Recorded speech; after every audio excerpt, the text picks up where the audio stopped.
Good morning, good afternoon, and good evening to all everywhere. I'm Tonetta Marie. So I'm coming to you today to talk a little bit about just life in general, about how life can cause us some struggles in life and how we need to overcome those obstacles. So today, just gonna talk a little bit about like an iceberg. I know we've heard that analogy, the iceberg of life. And so in life, we could really get disappointed with some things, like think we're ready for that promotion or that person um, should be our significant other or whatever it is. And life can sometimes disappoint us um, because we have expectations. The expectations is that I deserve it. The expectations is that it should be me. And so that's really all about our perception on what we believe in about ourselves. And not to get me wrong, that belief system could possibly be true. You could be the better candidate to be the supervisor. You could be the better candidate to won the game or whatever it was. And so we can definitely be disappointed, but really because of our expectations and our perception. So the disappointment in life can allow us to become disconnected, and it can allow us to become irrational. If we don't shake those disappointments off really quickly, we can ruminate with those thoughts and ruminate with the idea of it should have been, what could have been, what I think should be. And so we have to get out of that and let things go sometimes. Pick our battles and say it's just not worth it. Now, don't get me wrong, there are times when we need to stand up for ourselves, and I'm definitely an advocate of that. But I just want to talk to you a little bit about being more disappointed in life than we should be, or finding out where the root of that really comes from. Because sometimes we talk about the surface, but it's not really what's really going on. So when we're disappointed, it allows us to become disconnected. It allows us to become irrational sometimes, and we even argue our irrationalities.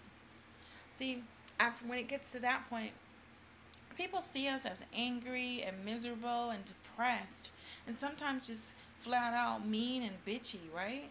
We've been called names and we're going, that's not who we are. Or we're thinking, fine, let them think that about me because I don't like people anyway.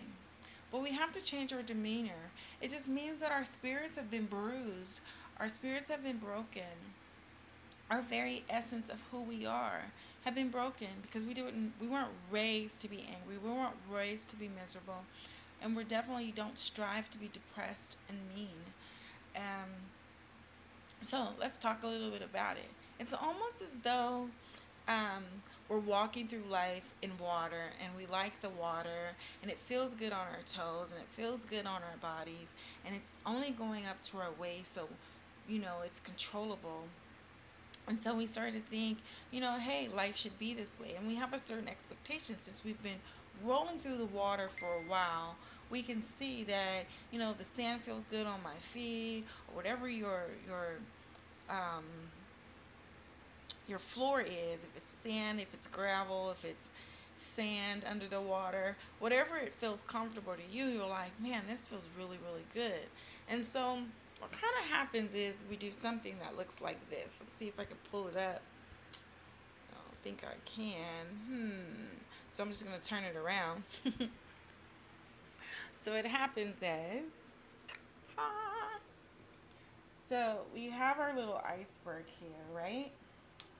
It's our little iceberg man. And so this is our iceberg. That's what we see on top. And we're walking and we're walking, and we think we want to get to that. And we're like, well, let's make sure I don't injure myself. I'm going to go around this way. But what we don't realize is in the water, here's our foot, and we stub our toe on this iceberg before we even get to this portion of it. And so now we're angry, right? We're saying all kind of stuff that we probably shouldn't be saying, right? We're frustrated about it because our expectations was about this. We didn't know about this. We didn't know we were going to stump our toe. And so on the surface, what happens in life is that we're disappointed. So here's the disappointment. And then this may come off as being angry, right? We're angry, we're frustrated. Whatever has happened in our life has totally frustrated us. So I hope this is coming out right because it looks backwards. So whatever it is has frustrated us and it's made us angry. And I don't know a way to flip this around, so I'm not sure if it's coming out right. But let's see it anyway. Um, and that's what our surface looks like. But down below, what's really happening is we were hurt, you know? And maybe that hurt caused some some more emotional pain. Maybe that hurt reminded us what it felt like when we were disappointed with mom or dad or another adult. Maybe this brought out the fact that we were frustrated. At the end of the day, we may have all these kind of emotions going on here, but on the surface, all we're showing is anger, and people see us as angry and miserable and depressed. And many people might say, "Hey, can I help you? Can I help you? Are you okay?" No, I'm not. I'm fine. Leave me alone. I can handle this by myself, right? That's kind of like what we do. That's kind of like what we do to tell people, I don't really want you in my space.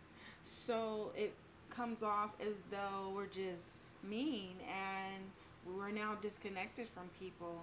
We're now become irrational because, hey, can I help you? Yeah, can you help me? This is what happened. I'm trying to get here and I stumped my toe. And I could come up with something different and say, oh, that's easy, let's work together. There's strength in unity. But instead, what I've done is decided I don't need you in my life. I don't need your help. I don't need you to know what's really going on inside. That anger that we have on the surface, I see a lot has to do with fears a lot of time. Fears of the unknown and fears of um, the hurt the emotions that it causes. People don't like to accept their emotions at all. They don't want to accept the fact that they're hurting. They don't want to accept the fact that mom hurt me, dad, or this triggered a memory. And so what they'll do is they'll just get really, really angry. It's a fact that I remember taking my children to see a counselor, and it's like my son is angry all the time. I don't know what's wrong with him. And the doctor was like, really? The psychologist. And he said, normally what happens is boys tend to express their emotions a little different. He may not be angry at all. And after a while, he says, your son is depressed. He's really having a lot of depression. His core was the depression, and he didn't know how to get out of it because he was somewhat young. But he expressed it by being angry, by being mad. That's what he knew. That's the feeling that he could say, oh, I can control this feeling. And I don't mind if people know about this feeling because I'm a boy, so I could be angry and I could be mean and I could be But for a boy of his age, he was conditioned in society that's taught you're not supposed to be so emotional. And he didn't know why he was being sad. All he knew was that I'm not supposed to have this emotion, so it came off as anger. So when our spirits are bruised and we lose the very essence of who we are, let me encourage you to find someone to talk to, vent to, maybe get some professional help if it's too bad and out of control. Professional help in the means of a counselor, professional help in the means of a life coach, a professional help in many kind of ways. Definitely don't let it fester and don't let it grow. It's only going to discourage you more and turn you into exactly the person who you never thought you would be. And no matter how many times you keep rationalize who you are and they don't know me, you're only giving them the surface and not really dealing with what's under the water hitting the iceberg. It's like the Titanic and you're just gonna sink. So that's what I have for you today, and I wish you the best of luck. All right. My name is Tonetta Marie. Until we meet again.